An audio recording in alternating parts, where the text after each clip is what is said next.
처음엔 독일 남자와 결혼해 유럽에서 살고 싶었어요. 그런데 한국 남자가 절 위해 우크라이나어를 배워왔습니다. 손에 기름때 묻히며 일하던 우크라이나 공장 노동자.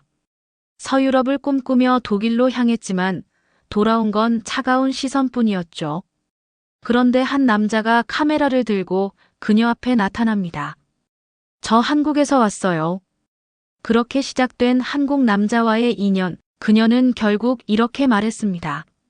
내 인생을 다시 태어나게 해준 나라, 그게 바로 한국이었어요. 안녕하세요. 저는 우크라이나 키이우에서 태어나고 자란 엘레나라고 합니다. 제 어린 시절은 화려하지 않았어요. 회색빛 아파트와 찬바람 부는 골목, 그 사이로 아슬아슬하게 이어지던 하루하루였죠. 20대가 되자 저는 어느 낡은 공장에서 일하게 됐습니다. 손에는 늘 기름때가 묻어 있었고 기계 소음 속에서 하루를 보내는 게 일상이었어요. 공장 일이란 게 단순하고 고되기만 했습니다.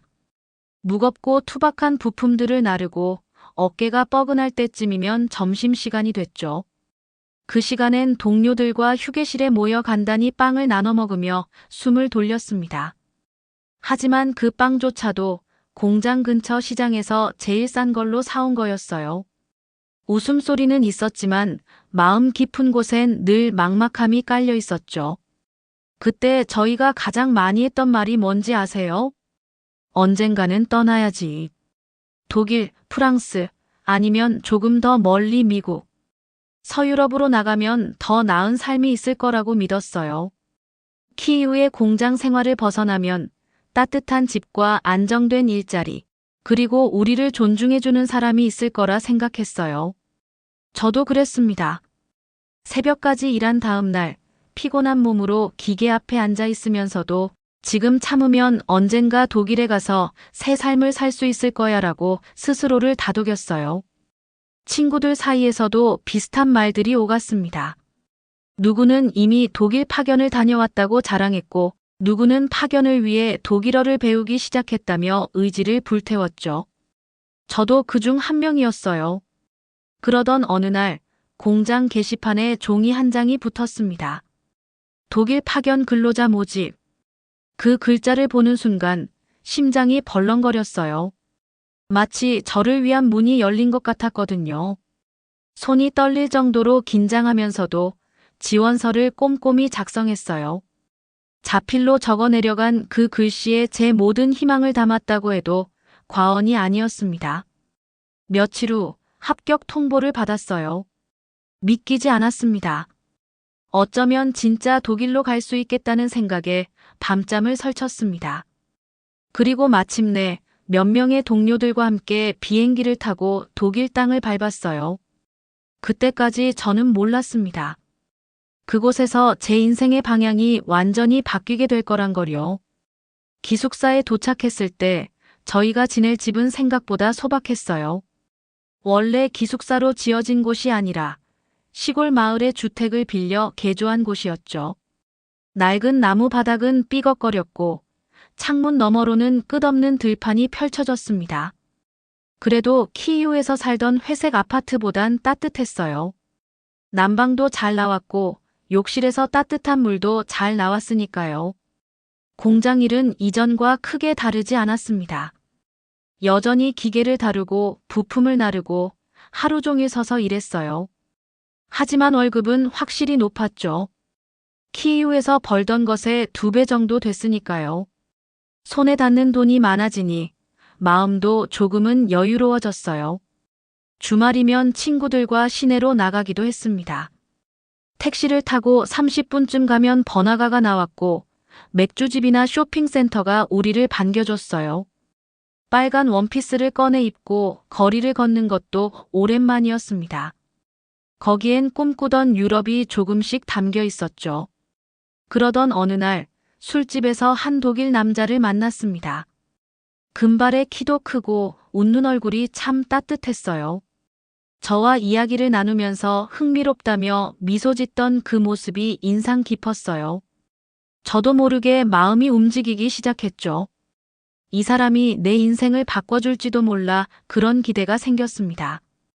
그와는 몇 번 더 만났고 함께 산책도 하고 작은 시장에서 간식도 사 먹었어요. 그는 제게 참 다정하게 대해줬습니다. 문을 열어주고 추운 날에는 자신의 외투를 저에게 덮어주기도 했죠. 그런 배려에 감동했지만 시간이 지날수록 뭔가 어색한 기운이 감돌기 시작했습니다. 그의 눈빛이 예전 같지 않았고 대화도 짧아졌어요.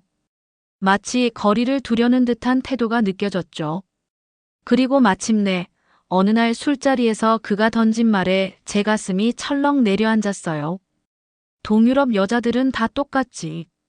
서유럽 남자랑 결혼해서 벗어나고 싶어 하는 거잖아. 그 말이 제 심장을 콕 찔렀습니다. 저는 사랑을 바랐을 뿐이었어요. 누군가의 도움을 바란 게 아니었습니다. 하지만 그의 눈빛은 달랐어요. 제가 어떤 의도를 가진 사람처럼 보였던 거죠. 그날 밤, 저는 혼자 방에 들어와 울었습니다. 그동안 믿었던 꿈이 산산조각 나는 소리가 들리는 것 같았어요. 독일로 와서 행복해질 줄 알았는데 오히려 마음은 더 차가워졌고 상처는 더 깊어졌습니다. 그날 이후 저의 유럽에 대한 동경은 서서히 무너져 갔습니다. 그리고 저는 그 빈자리에 뜻밖의 새로운 꿈을 품게 됩니다. 독일에서의 생활은 점점 익숙해졌지만 마음속에는 공허함이 커져만 갔어요. 돈은 좀 벌 수 있었지만 그만큼 따뜻한 정이나 진심 어린 대화는 멀어졌습니다. 정작 제게 필요한 건 돈보다도 사람이었어요. 누군가 내 이야기를 진심으로 들어주고 나를 있는 그대로 바라봐주는 그런 사람 말이에요. 공장 일은 여전히 고됐습니다. 아침에 눈을 떠 창문 밖 들판을 바라보면 참 멀리 왔구나 싶은 생각이 들었어요. 키이우에서 보던 회색 하늘도 그 도시의 냄새도 점점 잊혀갔습니다. 외국에 와서야 고향이 그립다는 말을 실감했어요. 독일에서의 연애는 결국 저를 더 조용하게 만들었습니다. 더 이상 예쁜 원피스를 꺼내 입는 일도 없었고 머리도 대충 묶고 공장에 다녀왔습니다. 퇴근하면 바로 침대로 기어들어가 잠을 청하는 날들이 이어졌죠. 드라마처럼 낭만적인 유럽은 없었어요. 현실은 외롭고 쓸쓸했어요. 그러던 중 아주 뜻밖의 일이 벌어졌습니다. 어느 날 공장에서 며칠간의 짧은 휴가를 받게 되었어요. 동료들과 함께 프랑크푸르트로 기차 여행을 떠났습니다. 오랜만에 일상에서 벗어난다 생각하니 마음이 조금 들떴어요.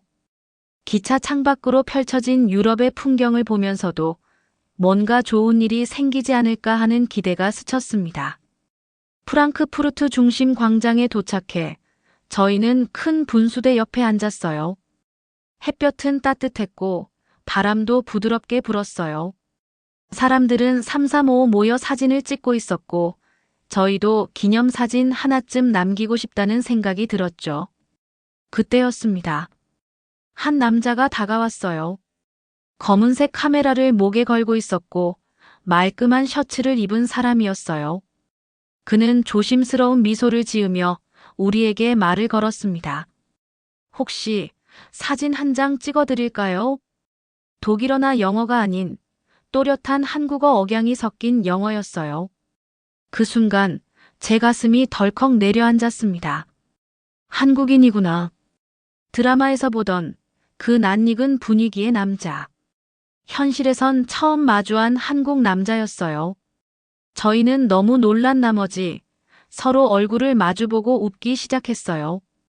아, you from Korea? 제가 조심스럽게 물었어요.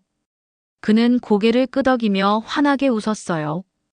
네, 한국에서 왔어요. 여행 중이에요. 그 순간 뭔가 알 수 없는 끌림이 생겼어요. 처음 만났지만 왠지 모르게 낯설지 않았어요. 그는 저희의 사진을 여러 장 찍어주었고 마지막엔 저와 눈이 마주쳤어요.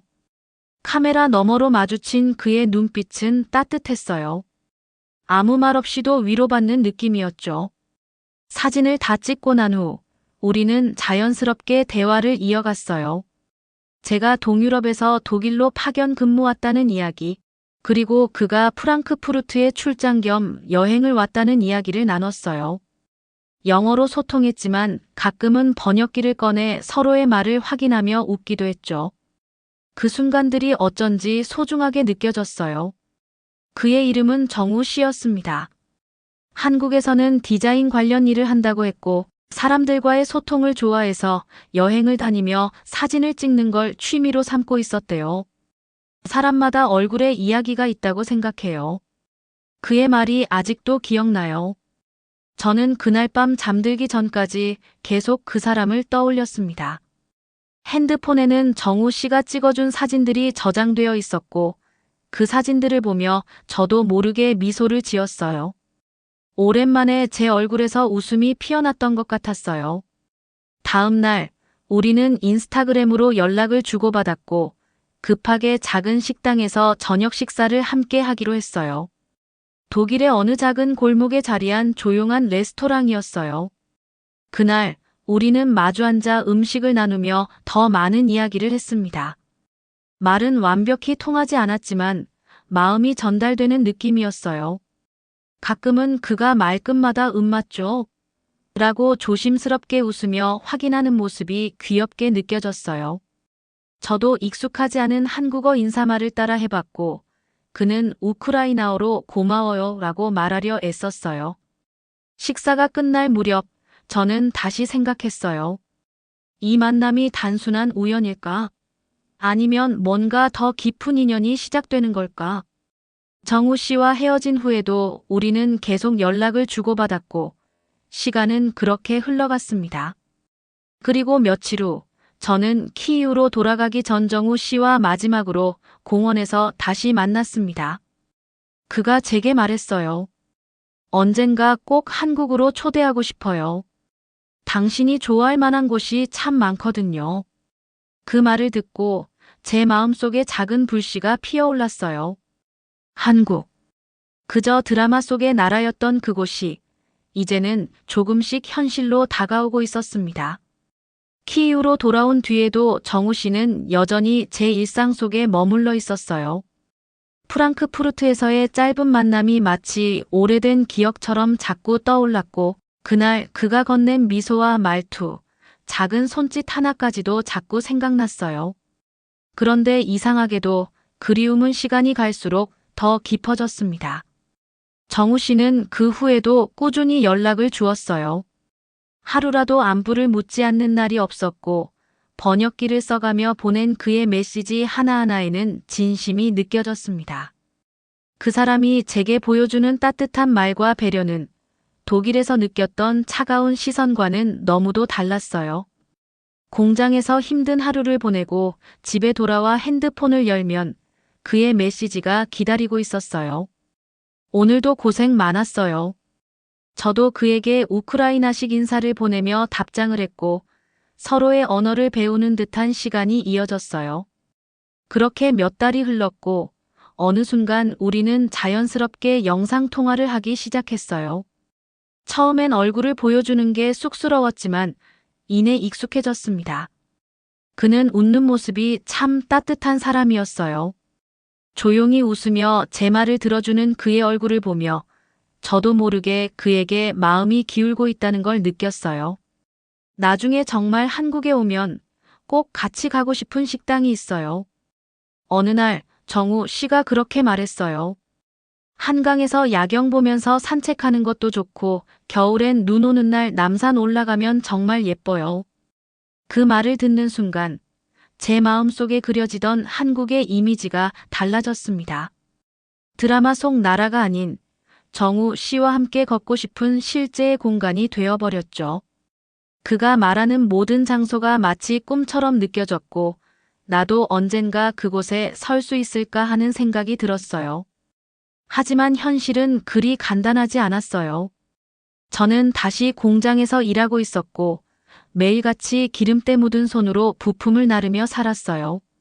그런 제 삶과 한국이라는 나라는 너무도 멀게 느껴졌습니다. 저 같은 사람이 과연 한국이라는 나라에 가서 살아갈 수 있을까, 낯선 곳에서 버틸 수 있을까 하는 불안이 컸어요. 그런 저를 다독여준 것도 정우 씨였어요. 엘레나 씨는 이미 충분히 용기 있는 사람이에요. 타국에 와서 열심히 일하고 그 삶을 견뎌낸 것만으로도 대단해요. 그 말에 울컥했어요.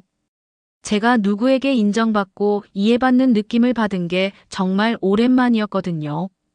독일에서는 항상 동유럽에서 온 파견 노동자라는 시선 속에 있었고 저 자신도 그 틀 안에 갇혀 있었어요. 그런데 정우 씨는 그 껍질 바깥에 저를 봐줬어요. 한 사람으로서, 여성으로서, 나라는 존재 그 자체를요. 그는 한국어로 짧은 영상 편지를 보내주기도 했어요. 단어가 조금 어색하고 억양도 조심스러웠지만 그 모든 게 너무도 진심이 느껴졌어요. 보고 싶어요. 라는 말 한마디가 화면 너머로 제 심장을 울렸습니다. 그리고 마침내 아주 특별한 일이 일어났습니다. 그날도 똑같이 일어나 공장에 출근하려고 준비하고 있었어요. 그런데 출근 전 핸드폰 알람 대신 정우 씨의 메시지가 도착해 있더라고요. 지금 너 있는 곳으로 가고 있어요. 처음엔 그냥 비유적인 말인가 했는데 그게 아니었어요. 정말로 키이우로 오고 있었던 거예요. 한참 멍하니 메시지를 바라보다가 현실이라는 걸 깨닫고 가슴이 뛰기 시작했어요. 정말로 나를 만나러 오는 거라고요? 며칠 뒤 우리는 다시 만났습니다. 공장 근처 조그만 시장 앞 그가 제 이름을 부르며 걸어오는 걸 봤을 때 저는 그 자리에 서서 아무 말도 할 수 없었어요. 울컥하는 감정에 눈물이 핑 돌았고 그는 아무 말 없이 웃으며 제 앞에 섰습니다. 엘레나, 진짜 보고 싶었어요. 그 말 한마디에 모든 벽이 무너졌습니다. 다시는 누군가를 믿지 않겠다고 다짐했던 마음이 그 순간 깨져버렸어요. 그렇게 우리는 이제 진짜 우리가 되기 시작한 거였어요. 정우 씨가 키이우까지 찾아왔던 그날 이후 우리 관계는 더 이상 가끔 연락하는 사이가 아니었어요. 이제는 정말 함께 미래를 고민하는 사이가 되었고 그렇게 우리는 자연스럽게 결혼 이야기를 나누게 되었어요. 저는 한국이라는 나라에 대해 여전히 막연한 두려움이 있었지만 정우 씨를 믿었기에 용기를 낼 수 있었어요. 정식으로 한국에 와서 나랑 함께 살아줄래요? 그의 진지한 표정은 지금도 잊히지 않아요. 그 말에 저는 고개를 천천히 끄덕였고 그 순간 우리 둘 다 울컥해서 아무 말 없이 서로를 안았어요. 그 후로 저는 본격적으로 준비를 시작했어요. 키이우의 공장에도 사직서를 내고 출국을 위한 서류 준비를 했죠. 사실 마음 한켠에는 아직 불안이 남아 있었어요. 언어도 낯설고 문화도 다르고 저는 한국에 친구 한 명 없이 가야 했으니까요. 그래도 정우 씨가 옆에 있다는 사실 하나만으로 모든 걸 감당할 수 있을 것 같았어요. 그리고 드디어 한국으로 가는 날이 다가왔어요. 키이우 공항에서 비행기를 타기 전 저는 오래된 친구들에게 인사를 했어요. 다들 제게 드디어 너도 행복해지는구나 라고 말해줬어요. 그 말에 저는 미소를 지으면서도 눈물이 핑 돌았어요. 기내에서 창밖을 보며 생각했어요. 이제 정말 새로운 인생이 시작되는 거구나. 인천공항에 도착했을 때 낯선 한글 간판들이 줄지어 서 있었고 그 아래를 바쁘게 걷는 사람들이 보였어요.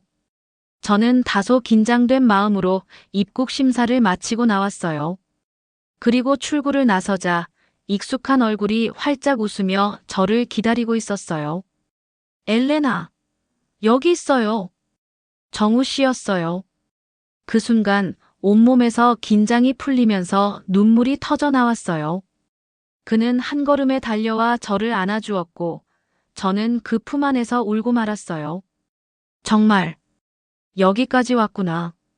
그 모든 외로웠던 날들이 지나 이제는 진짜 누군가와 함께라는 감정이 저를 가득 채웠어요. 차를 타고 그의 집으로 향하는 길, 창밖에는 서울의 도시 풍경이 펼쳐져 있었어요. 높은 건물, 화려한 간판, 그리고 어딘가 익숙한 듯 낯선 거리들. 엘레나, 여기가 우리가 앞으로 살아갈 곳이에요. 정우 씨의 말에 저는 창밖을 바라보며 조용히 고개를 끄덕였어요. 그리고 놀라운 일이 또 벌어졌어요. 그의 부모님, 즉 저의 시부모님이 공항 근처에서 우리를 기다리고 계셨던 거예요. 엘레나 씨, 멀리서 오느라 고생 많았죠. 어머니는 따뜻한 눈으로 저를 바라보며 제 손을 꼭 잡아주셨어요. 아버지도 말없이 제 캐리어를 들고 차에 실어주셨어요. 그 순간 저도 모르게 가슴이 먹먹해졌어요. 이건 그냥 손님 대접이 아니라 진심으로 가족을 맞이하는 마음이라는 걸 느낄 수 있었거든요. 정우 씨 집에 도착했을 때 저는 또 한 번 놀랐어요. 식탁에는 푸짐한 한식이 차려져 있었고 어머니가 직접 만드셨다는 불고기와 김치전, 미역국이 저를 기다리고 있었어요. 그 냄새, 그 따뜻한 분위기. 마치 드라마에서 보던 장면이 실제로 제 앞에 펼쳐지는 느낌이었어요. 식사를 하며 어머니는 제게 작은 접시를 내밀며 말씀하셨어요. 처음엔 입맛 안 맞을 수도 있지만 괜찮아요. 천천히 적응하면 돼요. 그 말에 저는 마음이 더 놓였어요. 누군가가 제 속도에 맞춰 기다려준다는 게 얼마나 위로가 되는지 몰랐어요. 그날 밤 정우 씨와 저는 함께 창밖을 바라보며 이야기했어요. 이제 정말 같이 사는 거야. 여기가 너의 집이야. 그 말에 저는 작게 고개를 끄덕이며 속삭였어요. 고마워요. 저를 여기까지 데려와줘서. 이 낯선 나라 한국. 하지만 이제는 낯선 것만은 아니에요. 누군가의 진심이 이 모든 것들을 따뜻하게 만들어주고 있었으니까요. 정우 씨의 미소, 어머니의 손길, 아버지의 무심한 배려. 이 모든 것들이 제게 한국을 가정이라 부를 수 있게 만들어 주었어요.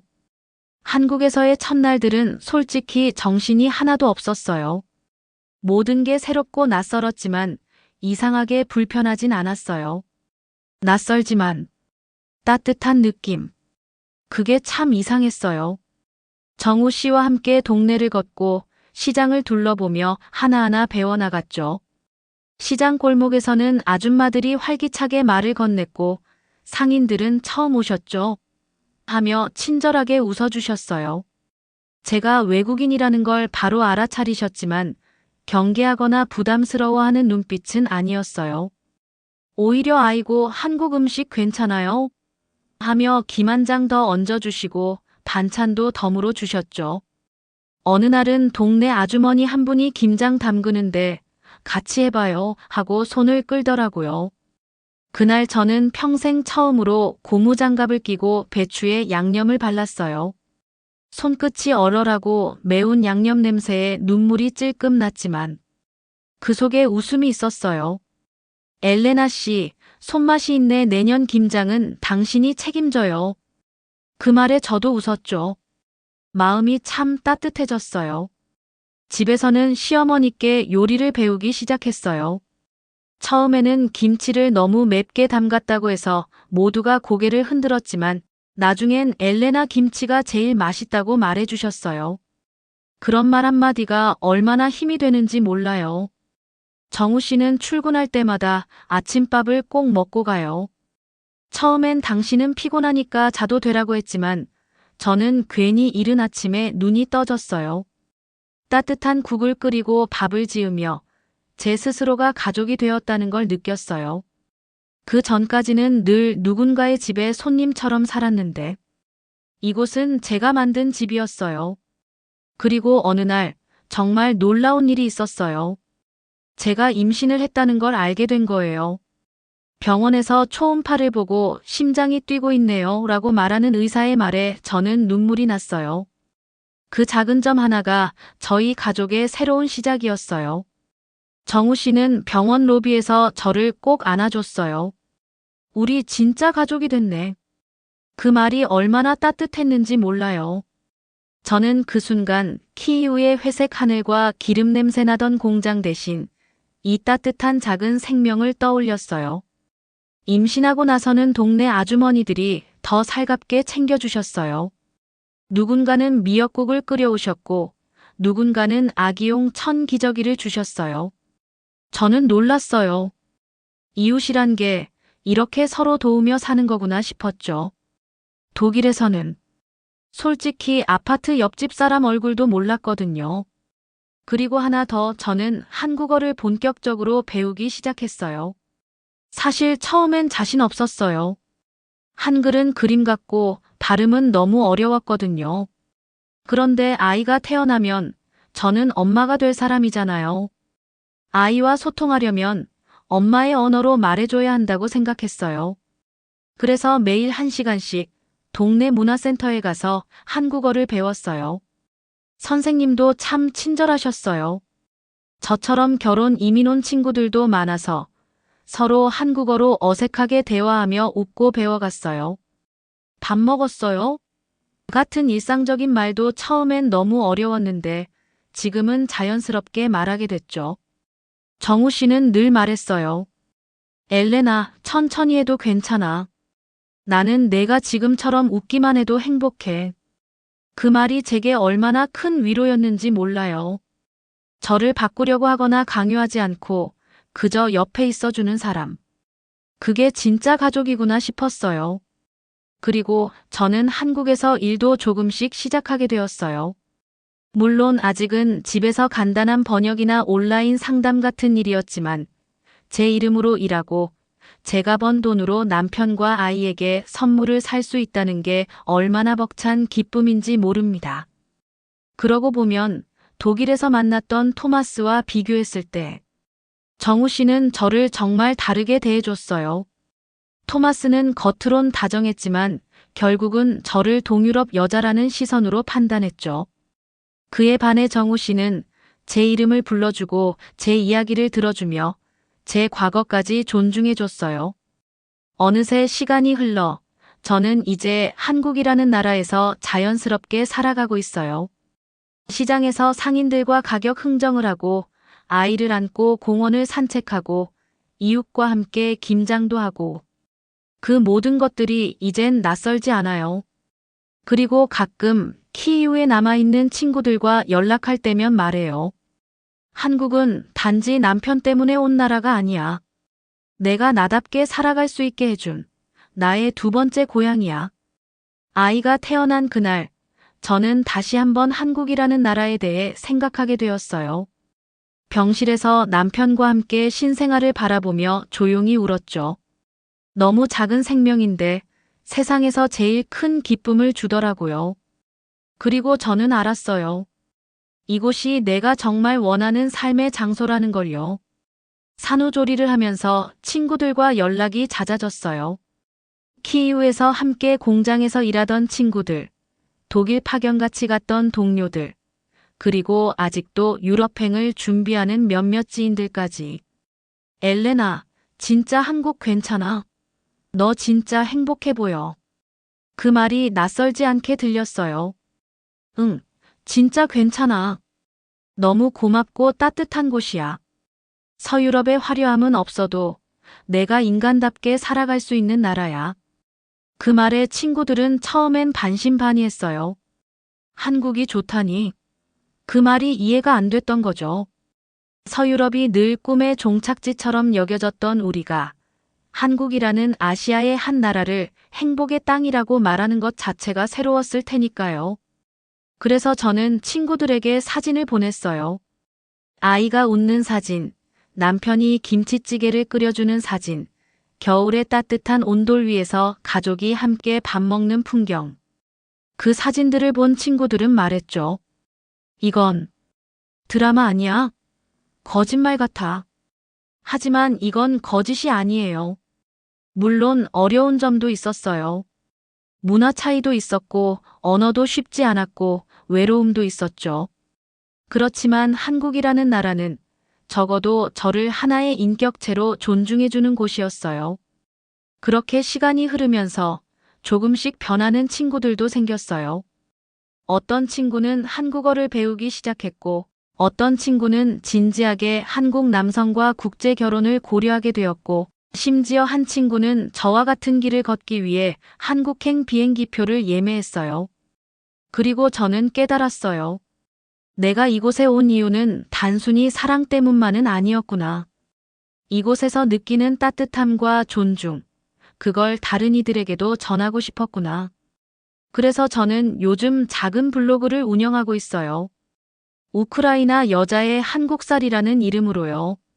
제가 겪은 일상, 고마웠던 순간, 낯설지만 소중했던 경험들을 글로 남기고 있어요. 많은 이들이 댓글을 남겨요. 읽고 눈물이 났어요. 저도 한국에 관심이 생겼어요. 이런 이야기를 들으니 용기가 나요. 그럴 때마다 저는 다시 다짐해요. 누군가에게 한국이라는 나라가 편견이 아니라 희망이 되도록. 내가 이 나라에서 받은 따뜻함을 다시 누군가에게 돌려주자고요. 가끔은 여전히 서유럽에 대한 환상을 가진 친구들이 말해요. 그래도 유럽이 더 살기 좋지 않을까? 그럴 땐 저는 조용히 웃으며 말하죠. 유럽이 좋을 수도 있지. 근데 나는 한국에서 비로소 나 자신이 될 수 있었어. 그 말은 거짓이 아니에요. 이곳에서 저는 엄마로서, 아내로서, 그리고 한 사람으로서 정말 따뜻하게 살아가고 있어요. 이제 아이가 조금 더 크면 한국어를 가르쳐 줄 거예요. 그리고 언젠가 우리 가족이 키이우에 여행 가게 되면 제가 손에 사진기를 들고 광장 한가운데에 서서 아이에게 말해줄 거예요. 엄마는 여기서 한국 사람을 만나 인생이 바뀌었단다. 그리고 내가 태어날 수 있었던 것도 엄마가 용기 내서 한국행 비행기를 탔기 때문이란다. 이렇게 저는 오늘도 아이의 웃음소리와 남편의 따뜻한 손길을 느끼며 한국이라는 이 아름다운 나라에서 살아가고 있어요. 그리고 이 삶을 선택한 제 자신에게 매일 고맙다고 말해요. 처음엔 단순한 사랑이라 생각했어요. 하지만 시간이 흐를수록 알게 되었어요. 이 나라가 나를 한 사람으로 대해준다는 걸요. 독일에서 느낀 차가운 시선, 한국에선 따뜻한 밥 한 그릇, 그리고 손을 꼭 잡아주는 가족이 대신했어요. 지금 이 영상이 누군가의 망설임에 작은 용기가 되길 바랍니다. 한국은 단순한 선택이 아니었어요. 제 삶의 기회였고, 존중이었고, 사랑이었어요. 여러분은 어떤 삶을 꿈꾸시나요? 댓글로 여러분의 이야기를 들려주세요. 더 많은 감동 실화가 기다리고 있어요. 다음 영상에서 다시 만나요. 감사합니다.